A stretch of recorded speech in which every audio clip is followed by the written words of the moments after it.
Hey everyone, welcome back. We're diving into a topic today that we've gotten a ton of requests about Oh, yeah. vaping. We've got research piled up over here. It looks like everyone's got an opinion on this. It's definitely a hot topic. But what's the real story? Is it all good or all bad? Or somewhere in between? Well, and that's what's so interesting about the research you sent. Yeah, It covers both sides. We've got the potential benefits and the downsides all laid out. exactly. I Yeah. mean, I was looking at some of these stats and, What caught your eye? well, honestly, I was kind of blown away by how many young people have already tried vaping. Yeah, the numbers are pretty startling. Makes you think, right? Like, what's driving this trend? To help us unpack all of this, we've got our expert here ready to break it all down. Happy to be here. Before we get into the nitty-gritty of health effects, Sure. let's just start with the basics. How does this thing even work? Right, because we throw around the word vapor all the time, but Yeah, it's yeah. actually an aerosol that these devices produce. So I've been saying it wrong this whole time. Most people do. It's a small but important distinction. Okay, I'm all ears. What's the difference?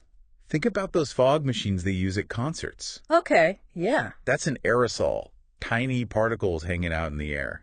Ah. So when you vape, you're pulling a similar substance right into your lungs. Mm-hmm. Okay, so it's not just harmless mist floating around. Interesting.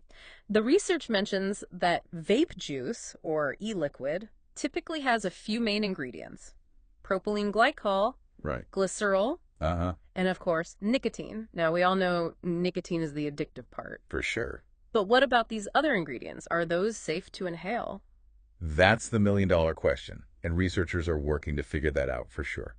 Propylene glycol and glycerol are in a lot of everyday products, things you eat, use on your skin. Right, right. And they're generally considered safe to ingest, but inhaling them directly into your lungs, that's a different ballgame. We need more data to say for sure if it's safe over long periods. Makes sense. Makes sense. And I think I saw in the research that there are actually a bunch of other chemicals found in vape juice, too. Definitely. And that's one of the tricky parts about vaping. Yeah. There's not a lot of regulation around it.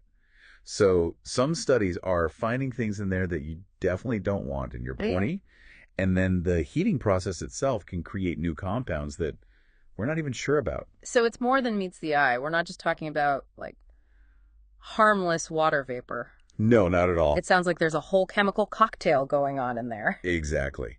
And that leads us to the big question. How is all of this affecting our health? Right, because we always hear about vaping being a safer alternative to smoking. Right. But some of this research seems to suggest it's not without its own risks. You got it. Okay, so let's talk about those risks. I mean, the research mentions some immediate stuff like coughing, Mhm. shortness of breath, but what about the long-term consequences? That's what I'm really curious about. What do we know? Well, that's where things get a little more complicated. Because vaping hasn't been around that long, so we don't have all the answers about the long-term effects yet. So we're all in this big experiment, huh? Kind of scary. In a way, yeah. But research is catching up. Well, let's be honest, a lot of people vape for the nicotine. Absolutely. So I'm curious about that side of it. How is it different from smoking? Well, nicotine is a stimulant, right? It gets you going. Yeah. And it plays a big role in why people vape. But the way those devices deliver nicotine, it's different from cigarettes. Oh, yeah, I think I read something about that. Something about how it gets absorbed. Exactly. Vaping can get that nicotine into your bloodstream a lot faster Yeah. and in higher amounts. That means it could be even more addictive than cigarettes. Wow, that's pretty intense. And then you see how many teens are vaping now. Mm-hmm. It's a big concern. It's kind of scary. What do you think makes it so appealing to them? Well, you got to think about the flavors, right? They've got everything. Yeah. Bubble gum, cotton candy, you name it. It's like they're trying to make addiction taste good. Yeah, and those flavors can really mask how harsh the nicotine is, so young people might not even realize how much they're getting. And then there's social media too, right? All the influencers and trends. Oh, absolutely. It all adds up to this image of vaping being cool, trendy, Makes it hard to resist. for sure. So we've got all these factors contributing to the appeal, and it's something we really have to consider when we're talking about public health. Speaking of public health, there's this debate about whether vaping can help people quit smoking. Right, the harm reduction idea. Yeah, what do you think about that? It's tricky. The research you sent shows both sides. Some people argue that it's a good way to get off cigarettes, which would be a huge plus, obviously. Sure. But then there's the concern that it's a gateway to nicotine for people who might not have smoked otherwise. Especially young people. Exactly. So it's a real double-edged sword. What's interesting is we started this whole thing wanting to know if vaping is good or bad, Yeah, But it's way more complicated than that. way more. It feels like we're just scratching the surface here. What are some of the big questions we still need to answer about vaping? Well, the long-term effects on the lungs, that's a big one. Yeah, We need more research to see how vaping affects lung function over time, especially for young people because their lungs are still developing. right. Right. And then what about the links to other health issues? Like, could vaping contribute to heart disease? Cancer? We need to find out. And of course, there's still the debate about how vaping plays into nicotine addiction. Can it really help people quit? Exactly. We need more research, and it's got to be independent, Yeah. not funded by the vaping industry.